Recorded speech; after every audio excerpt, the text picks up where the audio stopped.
ഇന്നത്തെ വീഡിയോ നമ്മുടെ വലിയൊരു സന്തോഷം ഷെയർ ചെയ്യുന്നൊരു വീഡിയോ ആണ് കേട്ടോ.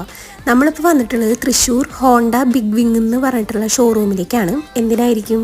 നമ്മൾ പുതിയ ബൈക്ക് എടുക്കാൻ വന്നതാണ് കേട്ടോ. അച്ഛനും അമ്മയും ഞാനും കൂടിയാണ് വന്നത് കേട്ടോ. അപ്പോൾ ഹസ്ബൻഡിൻ്റെ കുറേ നാളത്തെ ആഗ്രഹമായിരുന്നു ഈ ഒരു ബൈക്ക് എടുക്കണം എന്നുള്ളത്. അപ്പോൾ അങ്ങനെ നമ്മൾ ബൈക്ക് നമുക്ക് ഡെലിവർ ചെയ്തു. ഇത് ഹോണ്ട ഹൈനസ് ആണ് കേട്ടോ. നല്ല വണ്ടിയാണ്, നല്ല ഭംഗിയുണ്ട് കാണാനായിട്ട്. എനിക്ക് വണ്ടീനെ പറ്റി വലിയ കാര്യമായിട്ടൊന്നും അറിഞ്ഞുകൂടാ. ഞാൻ എന്തായാലും ജസ്റ്റ് ഒരു മെമ്മറിക്ക് വേണ്ടി ഈ ഒരു വീഡിയോ എടുത്തു വെച്ചതാണ്. ഹസ്ബൻഡ് നാട്ടിലില്ല കേട്ടോ ഇപ്പോൾ. അത് ഭയങ്കര ഒരു വിഷമമായിരുന്നു. കാരണം ചേട്ടൻ്റെ ഒരു ഡ്രീം മൊമെൻ്റ് ആയിരുന്നു ഇത്. അപ്പോൾ അത് കാണാനായിട്ട് ആളുണ്ടായില്ലല്ലോ. ബട്ട് കുഴപ്പമില്ല, എന്നാലും സന്തോഷം തന്നെയായിരുന്നു കേട്ടോ. ഞാനിപ്പോൾ ഈ വീഡിയോ എഡിറ്റ് ചെയ്യണത് ഖത്തറിൽ വെച്ചിട്ടാണ്, ഹസ്ബൻഡിൻ്റെ അടുത്താണ്. ഇതെടുത്ത് വെച്ചിട്ട് കുറേ നാളായിട്ടോ. ഞാൻ പോരുന്നതിന് മുന്നേ ആണ് നമ്മൾ വണ്ടി വാങ്ങിയത്. അപ്പോൾ ഇത്രയുള്ള ഈ വീഡിയോ അടുത്ത വീഡിയോയിൽ കാണാം.